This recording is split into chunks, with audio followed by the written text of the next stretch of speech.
In the top stories, no life was at risk during Joseph and France emergency drill, says Prime Minister Drew. Jamaica recognizes state of Palestine, and scientists probe pilot whales mass beaching in Australia. Hello and welcome to the ZIZ Midday Newscast. Today is Thursday, April 25th, 2024. I'm Scotty Hendrickson. Nationally, Prime Minister and Minister of Health, Honorable Dr. Terence Drew, assured citizens and residents that the Joseph and France General Hospital's patient care was not harmed by the drill on Tuesday. He spoke to this during his April 24th roundtable discussion with the local media. When the lights went off at the hospital, we saw all sorts of crazy things in the social media. Oh, the hospital in darkness. Oh, there's a crisis at the hospital, and so forth. And you would think that responsible people could have, would pick up the phone and make a call and find out what is going on.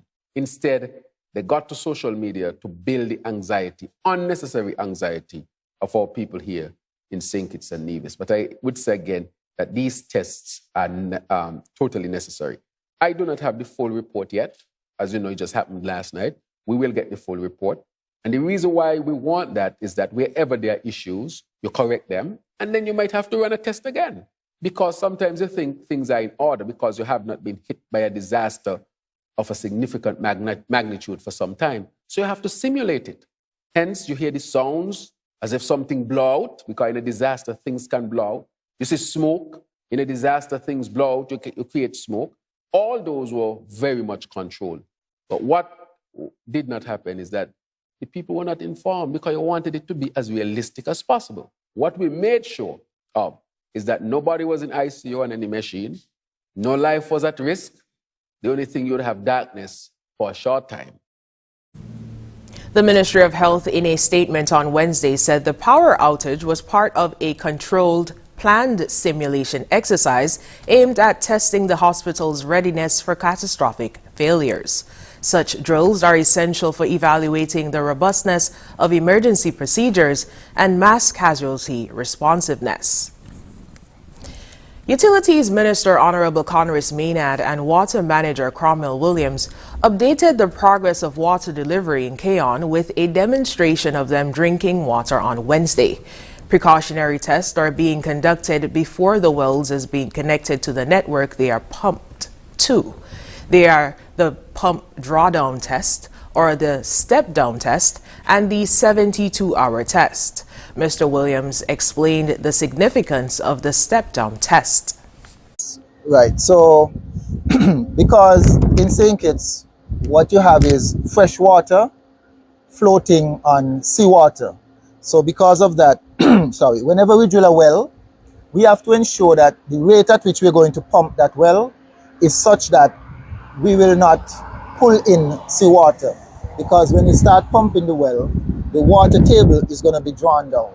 And so if you draw it down too much, you run the risk of start pulling in saline or brackish water.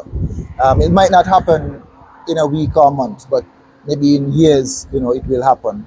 So because of that, once we drill the well, we now have to do that pump test. First one is a step test, where we start at a particular rate or flow rate.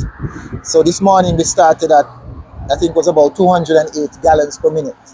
And then after about an hour or two, they would increase it maybe to about 250 or so.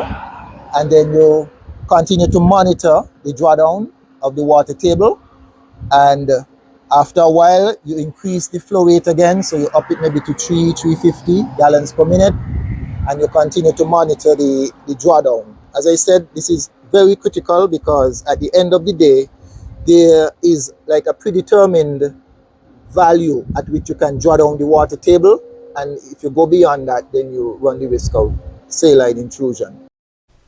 While the water flows, samples will be tested at labs at the Water Department and in the United States, which will be sent from BEAD, the developer of the project. So once that step test is completed, and that will be completed today, we then will start the 3-day test, or 72 hours, continuously pumping the well at a set wait for 3 days, and that will give us again a good indication as to whether or not this wait is sustainable. While we're doing these tests, we are also taking samples periodically for testing. We're doing some field tests here in the field using the monitor, but we'll also be sending samples off to the lab for further testing. Minister Maynard also gave a little tour of the layout of the structures associated with the well in preparation of its being put online into the Water Department's care. The well is expected to deliver 200 to 250,000 gallons of water per day. Culturama 50 officially launches on Friday, April 26, 2024. Premier of Nevis, Honorable Mark Brantley, gave details about Friday's launch while speaking at his press conference on Tuesday. Exciting news, because the launch of Culturama 50 will take place this Friday, April 26, at the Charlestown waterfront, starting at 6 p.m. The launch ceremony will be preceded by a mini parade through the streets of Charlestown, from the administration building yard to the Charlestown waterfront. The general public is invited to come out in their numbers and witness the mini parade and launch, and that will feature cultural performances, performances by past and present Calypsonians and Soca Monarch artists, and the grand reveal of the Culturama 50 senior pageants contestants. There will be musical entertainment following the launch ceremony featuring the Odyssey Band and the Small Axe Band out of St. Kitts. So we're giving you some from Nevis Odyssey and some from St. Kitts Small Axe Band. The Premier disclosed that plans are in full swing, and the Nevis Island Administration, through the Ministry of Culture and the Culturama Secretariat, is making every effort to ensure that the Milestone Festival is a huge success. Culturama 50 runs from July 25th to August 6th with the slogan celebrating culture, embracing history. It's Culturama 50.